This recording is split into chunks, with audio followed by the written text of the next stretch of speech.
गुरु प्यारी साध संगत जी, राधा स्वामी। प्यारी साध संगत जी, आप सभी को नए वर्ष की शुभकामनाएं। इस पूरे वर्ष को यदि हम नया बनाने का प्रयास करें तो इसमें कोई संदेह नहीं, यह पूरा वर्ष ही नया हो सकता है। हमारा प्रत्येक दिन नया हो सकता है। पर यदि हम मात्र एक ही दिन को नया माने, एक ही दिन हमें नया लगता हो और बाकी कोई दिन हमें नए जैसा ना प्रतीत होता हो, तो इसमें किसी दिन का कोई दोष नहीं। तुम्हारा अपना मन ही तुम्हें पुराने से जोड़े रखता है, तुम्हें पुराने से चिपकाए रखता है, फिर तुम नए को आमंत्रण ही नहीं दे पाते। हर एक दिन तुम्हारे पास नए की तरह उपलब्ध होता है, पर यदि तुम उस पर भी पुराना भार लेकर चलोगे तो फिर नए के लिए कहाँ जगह बचेगी।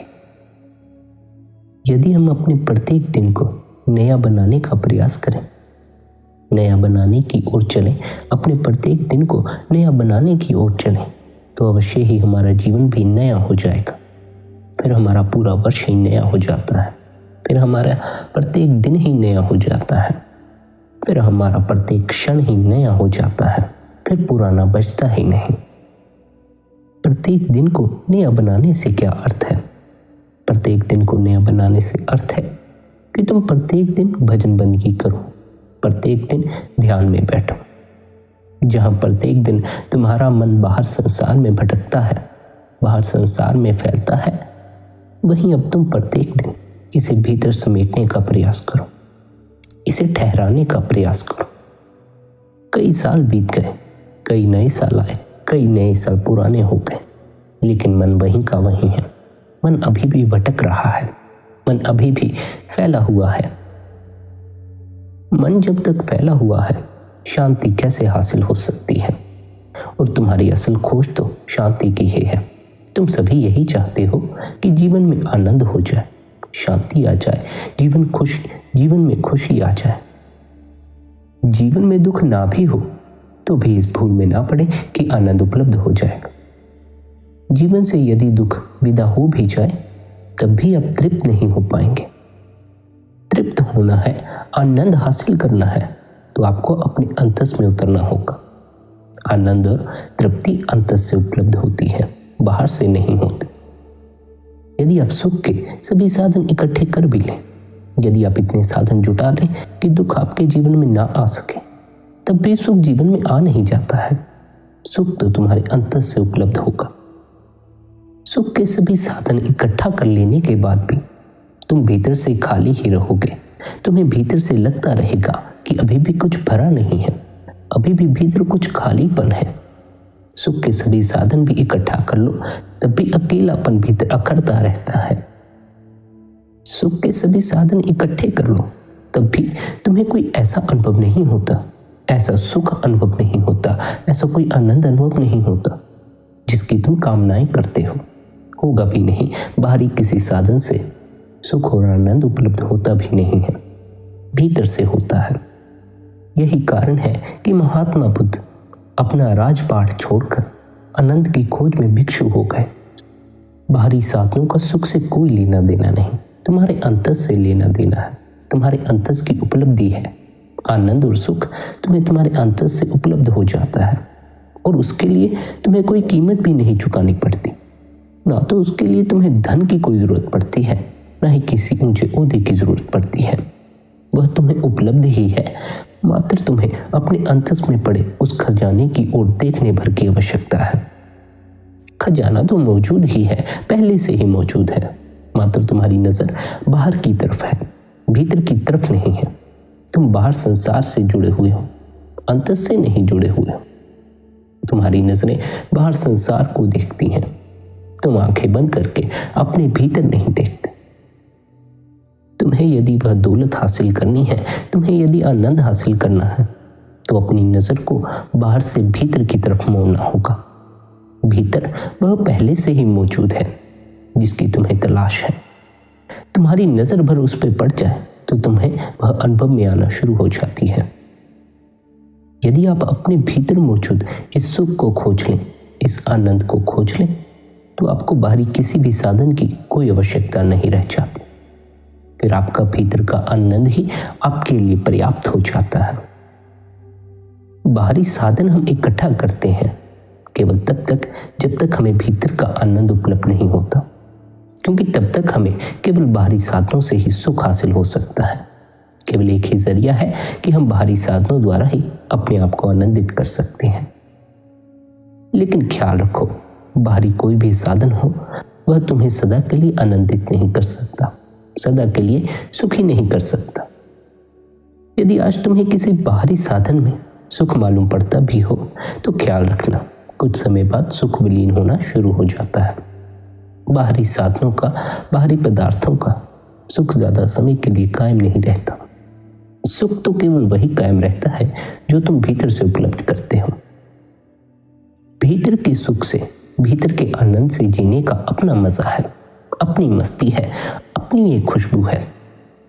यदि तुम भीतर के आनंद से अपना जीवन जियो तो तुम्हारा प्रत्येक दिन नया हो जाएगा।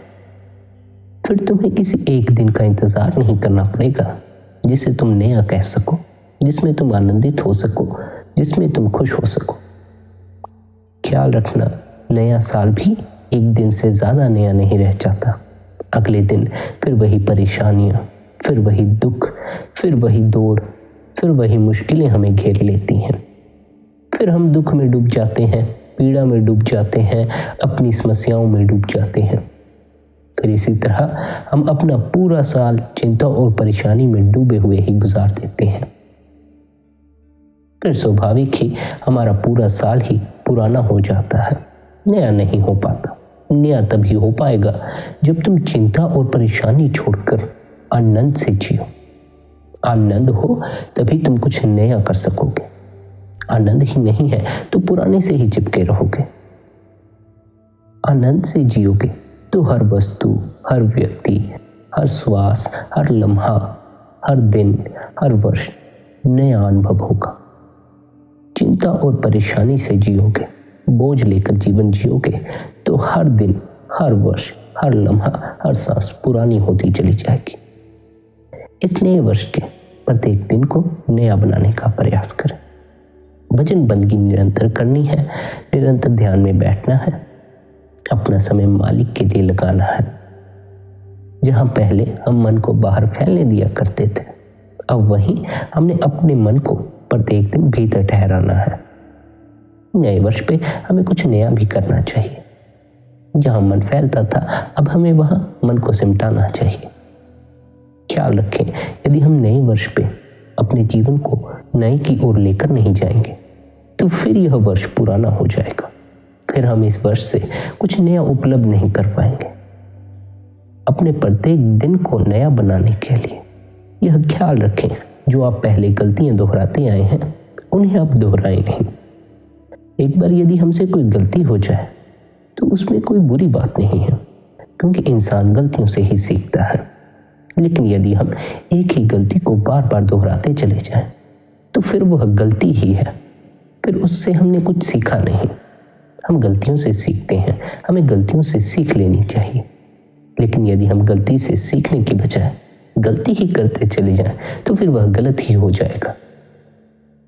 जो गलतियां प्रत्येक दिन हम पहले दोहराते आए हैं, हमें अब अपने प्रत्येक दिन उन गलतियों से छुटकारा पाने का प्रयास करना चाहिए।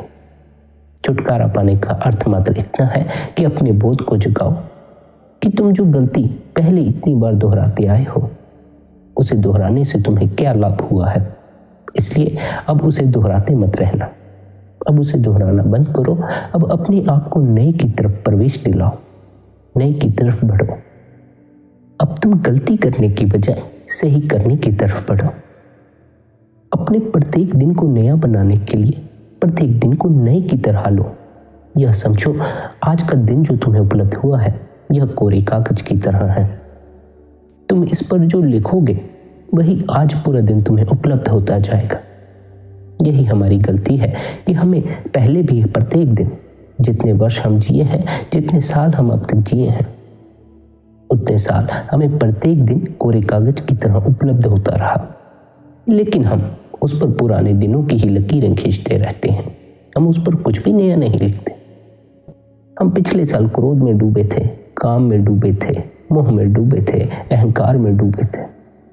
लेकिन यदि नए वर्ष भी हम उसी सब में डूबे रहे तो फिर भला हमने नया क्या किया? पर यह तो सब पुराना ही है। और जब तक तुम्हारा पूरा चित्त ही पुराने पर निर्भर है, जब तक तुम्हारा पूरा चित्त ही पुराना है, तुम्हें कुछ भी नया नहीं मालूम पड़ेगा। ना कोई दिन, ना कोई लम्हा, ना तुम्हारी श्वास, कुछ भी नया नहीं मालूम पड़ेगा। तुम्हारा चित्त जब तक पुराने के इर्द गिर्द ही घूमता रहेगा, तब तक उसे नए की खबर कैसे होगी? अपने चित्त को नए के प्रति ढालना शुरू करो। इसे पुराने में हिम्मत उलझे रहने दो। पुराना इतना भार है, तुम इतना भार उठा ना सकोगे। और पुराने का भार और भी ज्यादा होता है, क्योंकि तुम पुराने को बदल भी नहीं सकते, इसलिए उसका तुम पर और भी भार पड़ता है। अतीत का तुम पर और भी ज्यादा भार पड़ जाता है। तुम यदि अतीत में ही पड़े रहे तो तुम्हारा पूरा जीवन ही अतीत होता चला जाएगा। और यह ख्याल रखें, जब तक चित्त ही पुराने पर निर्भर है, तब तक कुछ भी नया नहीं अनुभव हो सकता। यदि नया उपलब्ध हो भी जाए, तब भी नया अनुभव नहीं हो सकता।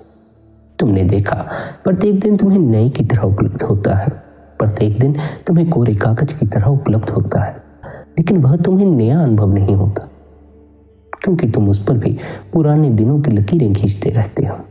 तुम उस पर भी पुराना भार ही चढ़ाते रहते हो। उस पर पुराना भार मत चढ़ाओ। नया है, नए की तरह ही रहने दो। कोरा कागज है, उसे कोरे कागज ही रहने दो। अगर तुम उस पर कुछ बेहतर नहीं लिख सकते, उसे पुराने से मत रंग दो, क्योंकि नए पर पुराना रंग दोगे तो फिर नए के लिए जगह कहां बचेगी? तुम उस कोरे कागज पर वह लिखो जो तुम्हारे जीवन को नए की तरफ ले जाता हो, जो तुम्हें आनंद की तरफ ले जाता हो, जो तुम्हें शांति की तरफ ले जाता हो, जो तुम्हें मालिक से जोड़ता हो। ख्याल रखो, जो तुम इस कोरे कागज पर लिखोगे वही तुम्हें दिन में उपलब्ध हो जाएगा। यदि तुम इस कोरे कागज पर कुछ ऐसा लिखोगे जो तुम्हारे जीवन में अशांति लाए, तो अशांति का आना स्वाभाविक है। यदि तुम कुछ ऐसा लिखोगे जो तुम्हारे जीवन में शांति लाए, तो शांति का आना स्वाभाविक है। थोड़ा समझें, यदि आप अपने दिन को क्रोध से रंगते हैं तो स्वाभाविक आप पूरा दिन जलने वाले हैं, लेकिन यदि आप अपने पूरे दिन को प्रेम में रंगते हैं तो स्वाभाविक आप पूरा दिन एक मस्ती में रहने वाले हैं। यदि तुम भीतर से ही दुखी हो तो तुम हर तरफ दुख देख लोगे, तो तुम्हें हर तरफ दुख ही नजर आएगा। यदि तुम्हारे भीतर काम की भावना है तो तुम्हें हर तरफ काम ही नजर आएगा। यदि तुम्हारे भीतर क्रोध है तो तुम्हें हर तरफ क्रोध ही आएगा। लेकिन यदि तुम्हारे भीतर शांति है तो तुम्हें फिर बाहर भी अशांति कैसे नजर आ सकती है? तुम्हारे भीतर का ही सारा खेल है। तुम यदि भीतर से दुखी हो तो बाहर से भी दुखी हो, तुम भीतर से अशांत हो तो बाहर से भी अशांत हो। भीतर से सुखी हो जाओ, बाहर से अपने आप ही सुखी हो जाते हो। भीतर से आनंदित हो जाओ, बाहर से अपने आप ही आनंदित हो जाते हो। अब अपने प्रत्येक दिन को नए की तरफ लेकर चलो। काम, क्रोध, लोभ, मोह और अहंकार, इन सभी विकारों से धीरे धीरे छुटकारा पाओ। अब तक इनमें पड़े रहे हो, अब इनसे ऊपर उठने का प्रयास करो। जो तुम इतने समय से दोहराते आए हो उसे ही मत दोहराते रहो, पुराने को ही मत दोहराते रहो, नए की तरफ चलो। प्रयास करो, भजन बंदगी में बैठो, ध्यान में बैठो, आंखें बंद करो, अपने तीसरे तिल पर ध्यान टिकाओ। धीरे धीरे तुम काम, क्रोध, लोभ, मोह और अहंकार, इन सभी से ऊपर उठते चले जाओगे। लेकिन यदि ध्यान में नहीं बैठोगे फिर इनसे ऊपर कैसे उठोगे? फिर नए में प्रवेश कैसे कर पाओगे? नए में प्रवेश करने के लिए भी तुम्हें बड़ी ताकत की आवश्यकता है। तुम एक ही क्षण में न काम से मुक्त हो सकते हो, न क्रोध से मुक्त हो सकते हो, न लोभ से मुक्त हो सकते हो, न अहंकार से मुक्त हो सकते हो। यदि तुमसे कह दिया जाए इन सब से मुक्त हो जाओ तो एक ही दिन में, एक ही पल में तुम नहीं हो पाओगे, क्योंकि अब ये विकार हमारे मालिक हो चुके हैं। अब हम इनके गुलाम हो चुके हैं। हमें धीरे धीरे अपनी मालकियत को अपने हाथ में लेना है। और इन विकारों ने हम पर ऐसा कब्जा कर लिया है कि अब हम बड़े कमज़ोर पड़ गए हैं। बगैर भजन बंदगी के हमें वह ताकत नहीं मिलेगी जिससे हम इन्हें वश में कर सकें। बगैर ध्यान किए हम अपने मन को वश में नहीं कर पाएंगे। ख्याल रखें, संत महात्मा हमें बार बार समझाते रहे हैं कि मन को वश में करने के लाखों तरीके अपनाते रहो। जंगलों में चले जाओ, पहाड़ों में चले जाओ, किसी गुफा में चले जाओ या कहीं ऐसी जगह बैठ जाओ जहां कोई शोर ना पहुंचता हो, कोई व्यक्ति ना हो, कोई पदार्थ ना हो, कुछ भी ना हो, तब भी मन काबू में नहीं आता, क्योंकि मन का बाहरी चीजों से भी कोई लेना देना नहीं है। इस भूल में मत पड़ना कि जब योगी तपस्या में बैठते हैं तो कोई बाहरी स्त्री आकर उनकी तपस्या खराब कर देती है, उनकी तपस्या भंग कर देती है। तुम्हारा अपना मन ही भीतर विचारों के जरिए स्त्री प्रकट कर लेता है, बाहर कोई स्त्री नहीं होती। मन ही भीतर स्त्रियों की तस्वीरें करता चला जाता है। और मन का स्वभाव ऐसा है कि यदि इसे किसी चीज की उपलब्धि न होती हो तो यह उसके प्रति और भी कल्पनाएं करता चला जाता है, उसके प्रति और भी गहरे डूबता चला जाता है।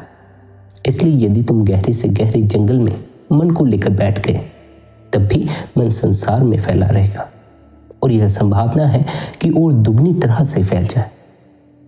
इसीलिए आप हमें समझाते हैं कि मन को वश में करने के लिए लाखों तरीके अपनाते रहो, तभी मन वश में नहीं आता।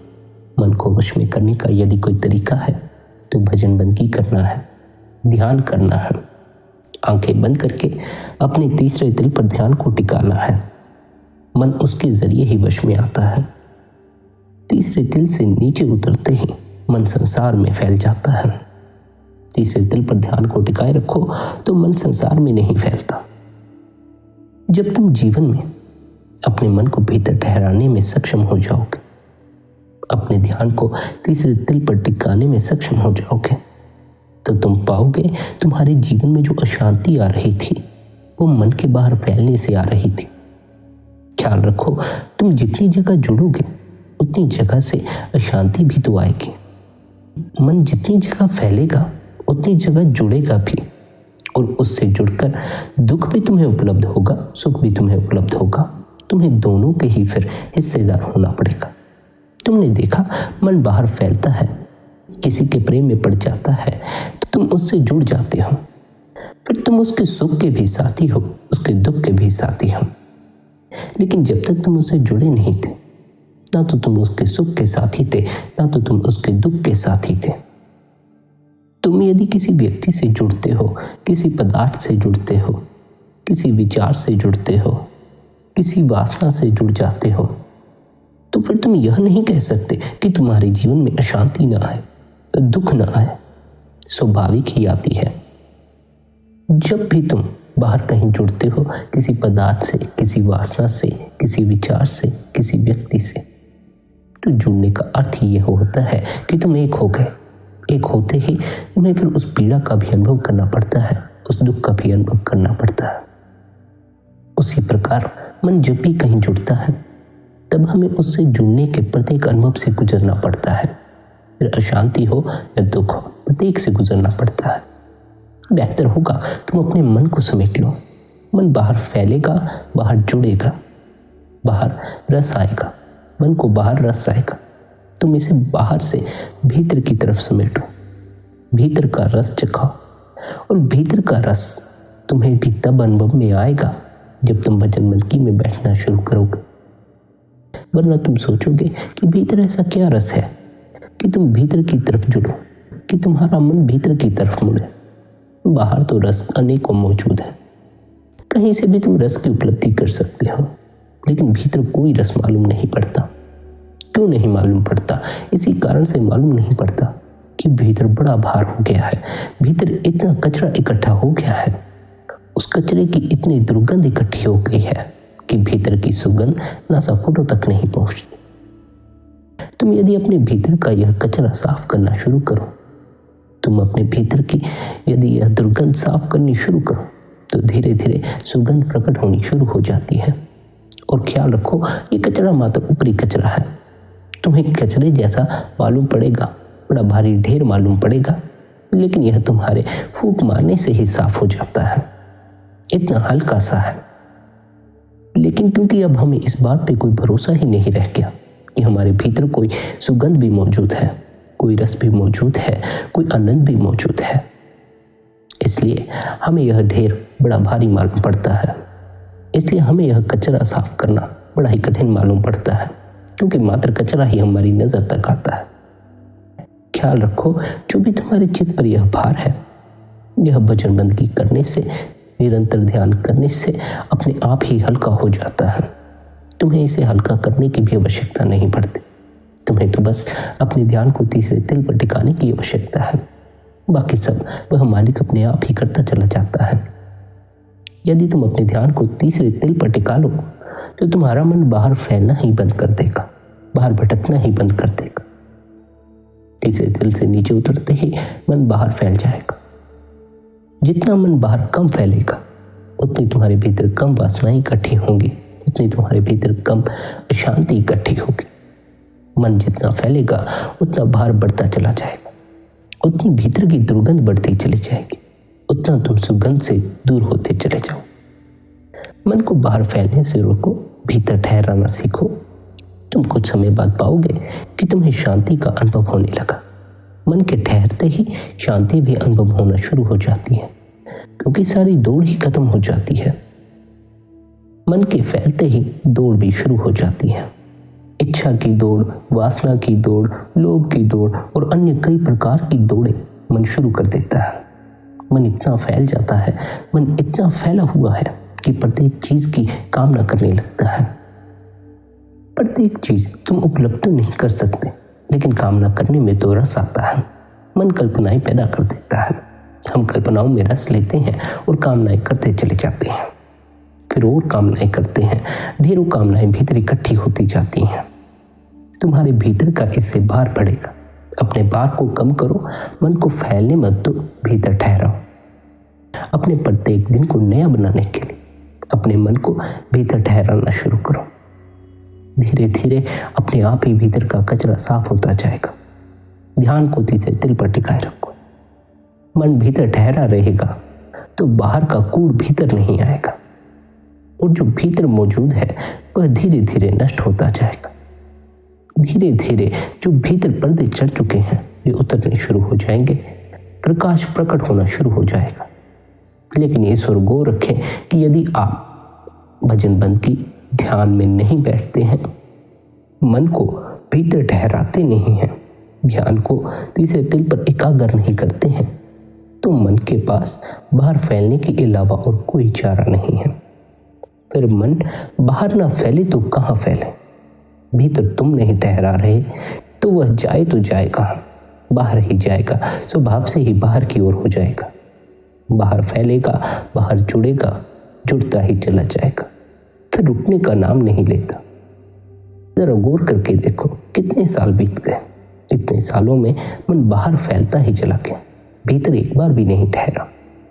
लेकिन अब जरा ध्यान पूर्वक चलो। अब इस साल को, पूरे साल को ही नया बना डालो।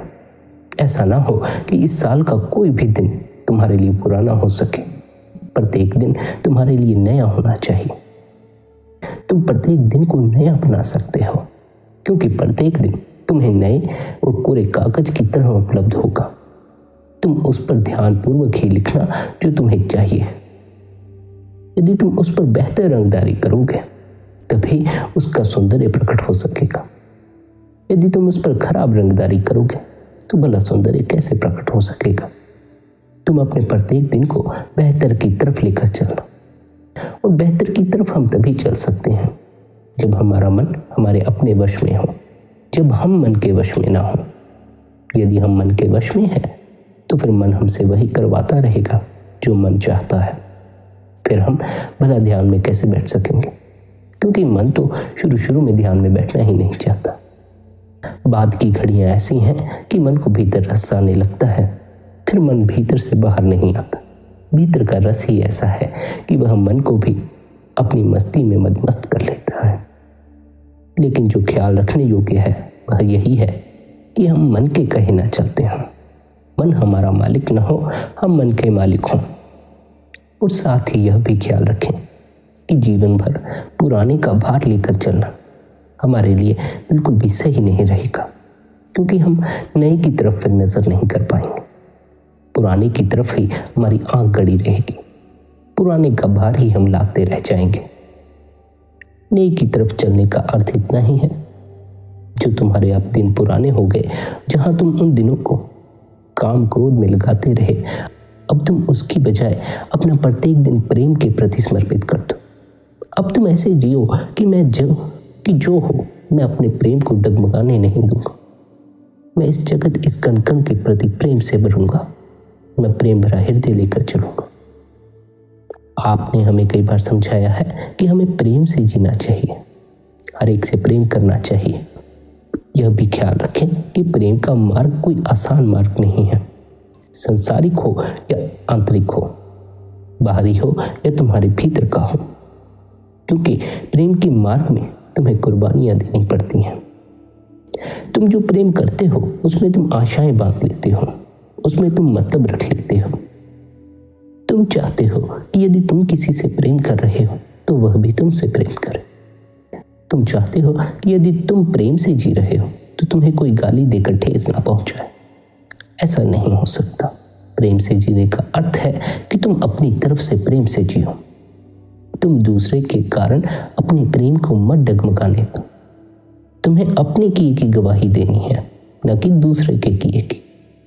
दूसरे ने तुम पर क्रोध किया, इसलिए तुमने भी क्रोध किया। ये गवाही तुम्हारे काम ना आएगी। तुम मालिक के सामने ऐसा नहीं कह सकते, क्योंकि मालिक जानता है क्रोध प्रेम से बड़ा नहीं है। प्रेम बड़ी ऊंची दौलत है, हमें अभी उसकी कोई कीमत पता नहीं। प्रेम तो ऐसी दौलत है कि यदि एक बार तुम्हारे हाथ लग जाए तो फिर तुम्हें कोई गाली देता हो, पीड़ा पहुंचाता हो, तुम्हें उससे कोई मतलब नहीं रह जाता। तुम्हारा उसके प्रति भी प्रेम बढ़ जाता है, जो तुम्हें दुख या पीड़ा पहुंचाता है। प्रेम में कोई मतलब नहीं होता। तुम सोचते हो तुमने किसी को प्रेम किया तो वह भी तुम्हें प्रेम करे। नहीं, तुमने किसी को प्रेम किया, यह तुम्हारे प्रेमी होने का सबूत है। लेकिन यदि तुमने किसी से प्रेम मांगा तो फिर वह तुम्हारे प्रेम से रिक्त होने का सबूत है, तुम्हारे भिखारी होने का प्रमाण है। तुम भीतर से खाली हो। प्रेम जिस व्यक्ति को उपलब्ध हो जाता है वह कभी प्रेम की मांग करता ही नहीं है। वह तो प्रेम को बांटने में ही संतुष्ट होता है। जितना बांटता है उतना बढ़ता है। तुम बांटते नहीं, तुम कहते हो अगर बांटा तो बदले में भी चाहिए। तुम ऐसा नहीं चाहते कि तुम बांटो और कोई तुम्हें पीड़ा पहुंचा जाए। नहीं, तुम तो प्रेम ऐसा चाहते हो कि तुम करो और तुम्हें भी किया जाए। तुम प्रेम करो, तुम्हें कोई पीड़ा ना पहुंचाए, सारा जगत तुम्हारे प्रति प्रेम से भर जाए। लेकिन यह तभी होता है जब तुम्हारा अपना चित्त प्रेम से भरा हो, मतलब से ना भरा हो। जब तुमने खुद किसी से प्रेम किया हो लेकिन पीड़ा या चिंता की फिक्र ना की हो। जब तुमने खुद किसी से ऐसा प्रेम किया हो कि उसमें तुम्हें कोई मतलब ना हो, तभी तुम्हारा प्रेम सच्चा होता है। और सच्चे प्रेम की अपनी ताकत है, सच्चे प्रेम की अपनी मस्ती है, अपना आनंद है। अपने प्रेम के दायरे को बढ़ाओ, दायरे को छोटा मत रखो। यदि तुम्हें उसे कण कण में देखना है तो उसके कण कण से प्रेम भी तो करना होगा।